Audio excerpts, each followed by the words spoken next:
Hey everybody, today I'm going to show you how to make a low-carb, sugar-free keto cheesecake. You're going to need almond flour and confectioner's swerve, lemon juice, vanilla extract, and 3 eggs, and not pictured was 32 ounces of cream cheese. You're going to rub the butter all over your springform pan and then rub it around with a paper towel to get it so that it's kind of evenly covering all the edges of your pan. Preheat that oven to 350 degrees and throw in 2 cups of your almond flour into your mixing bowl. How many teaspoons in a third of a cup? Alexa, how many tablespoons in 1/3 cup? 1/3 cups is 5 1/3 tablespoons. You're going to add 1/3 of a cup of butter or 5 1/3 tablespoons of butter and then throw that in the microwave and let it melt. And then you are going to throw in your swerve. It's going to be 3 tablespoons of swerve. You can find swerve in most grocery stores now. This was from Walmart.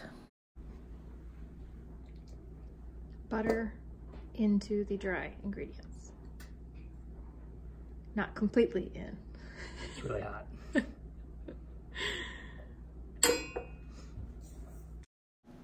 Once you've added your butter, get it all stirred up, and you're going to come up with this crumbly mixture. Make sure you've got all the butter in there because you're going to need all the kind of liquidy type things you can to make this stick together.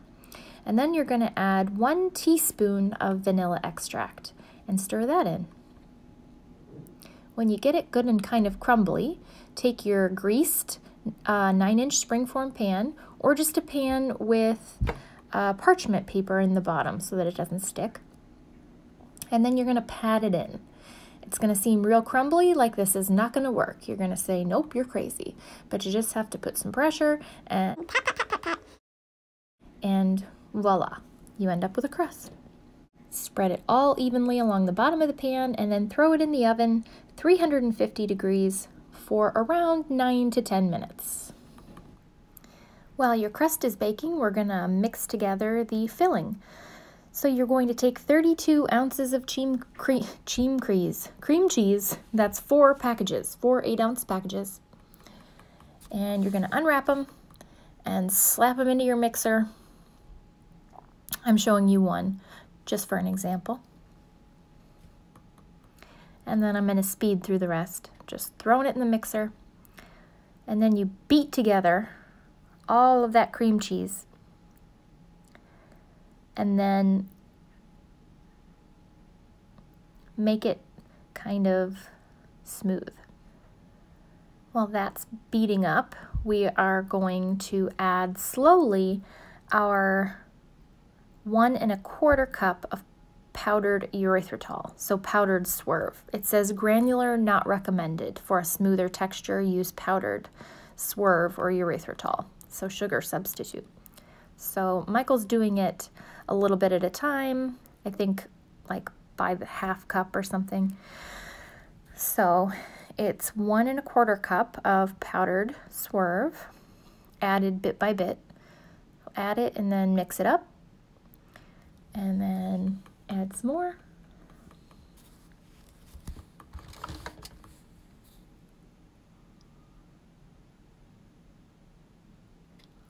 And then continue mixing.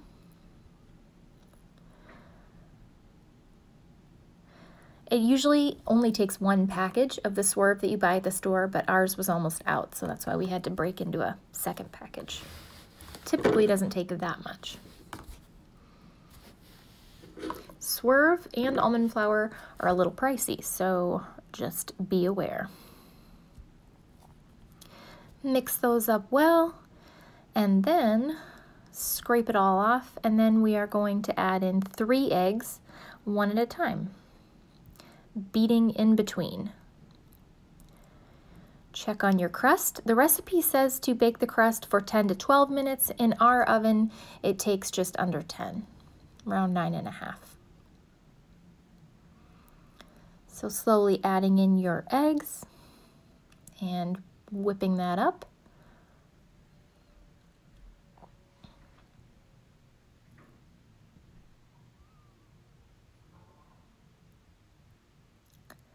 And then lastly, pulling out that crust when it's done. It's supposed to be lightly brown. And it'd be good if this would chill for about 10 minutes before you add the filling. So now we're mixing in 1 tablespoon of lemon juice and 1 teaspoon of vanilla extract. Beating that up, and that is the end of the cheesecake filling. Now, he took the bowl out of the mixer and is getting down in the bottom. He said, don't neglect the chunky parts of the cream cheese that get stuck on the bottom. So make sure you mix that up.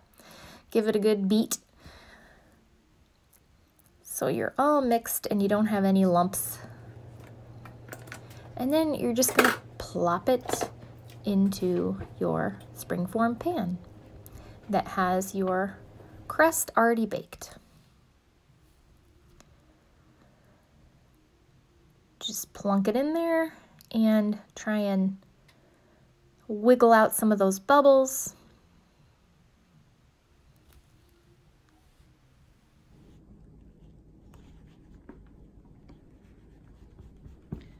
I recognize that wobble. And just smooth it out. Smooth out your filling over your crust, and you're almost done. You're in the home stretch, peeps. Smooth that out, and then you're going to throw this baby in the oven for 45 to 55 minutes until the center is almost set but still jiggly. After you pull your cheesecake out of the oven, you're going to want to let it cool to room temperature and then refrigerate it for at least 4 hours so that it gets a little bit solidified before you want to cut it up and eat it.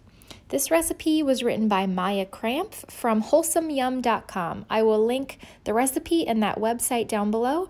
I just thought a step-by-step might be helpful. Thanks, guys.